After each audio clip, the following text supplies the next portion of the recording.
2-4 দিন ধরে যে কি বৃষ্টি শুরু হয়েছে, ওই এখন আবার অন্ধকার হয়ে আইছে, মনে হচ্ছে এখন আবার বৃষ্টি নামবে। ওমা, তাহলে এই বৃষ্টির মধ্যে খিচুড়ি বানালে কিন্তু জমে যাবে না। তা একেবারে খারাপ কোশনি। চল দিন ঘরে কি কি আছে তাই দিয়ে আজকে খিচুড়ি বানাবো। প্রথমে 1.5 বাটি মতো সোনা মুগ ডাল খালি কড়াইতে বাজিয়ে নেব। ভাজা হয়ে গেলি ভালো করে ডালটারে ধুয়ে নেব। এধারে কড়াইতে তেল দিয়ে 2টো আলু ছোট ছোট করে কাটিয়ে রাখিলাম, একটু হলুদ দিয়ে বাজিয়ে নিচ্ছি। আলুটা ভাজা হয়ে গেলি ওই তেলের মধ্যে জিরে ফোড়ন দিচ্ছি, তারপরে আদা বাটা লবণ দিয়ে একটু নাড়াই চাড়াইয়ে কুচনো টমেটো কটা দিয়ে একটু হলুদ দিয়ে দিলাম, সাথে দিলাম কটা কাঁচা লঙ্কা। এদিকে একটা বাটিতে লঙ্কার গুঁড়ো, জিরের গুঁড়ো, ধনিয়ার গুঁড়ো একটু জল দিয়ে গুলাইয়ে ওর মধ্যে দিয়ে দেব। মশলা কষানো হয়ে গেছে, এবার ওই ডাল কড়ারে দিয়ে নাড়াই চাড়াইয়ে জল দিয়ে যে পরিমাণে ডাল নিছি সেই পরিমাণেই গোবিন্দভোগ চালটা নিয়ে নিতে হবে, না হলে কিন্তু খিচুড়িতে স্বাদ হবে না। এই যে চালটা ধুয়ে কড়াইতে দিয়ে দিলাম, সাথে ভাজা আলুটাও দিয়ে দিলাম। খিচুড়িটা অতি থাক, এবার অন্য কড়াইতে আমি আলু, কাকরোল আর বেগুন ভাজে নেব। খিচুড়িতে তো যত সবজি দিবা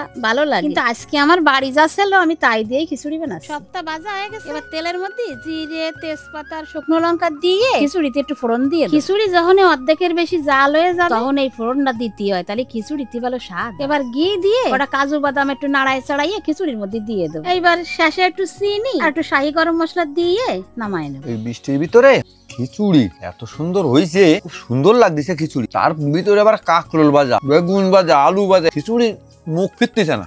বৃষ্টির সময় এরকম গরম গরম খিচুড়ি তোমরা একটু বানায় খাইয়ে দেবো, মাছ মাংসের থেকে ভালো।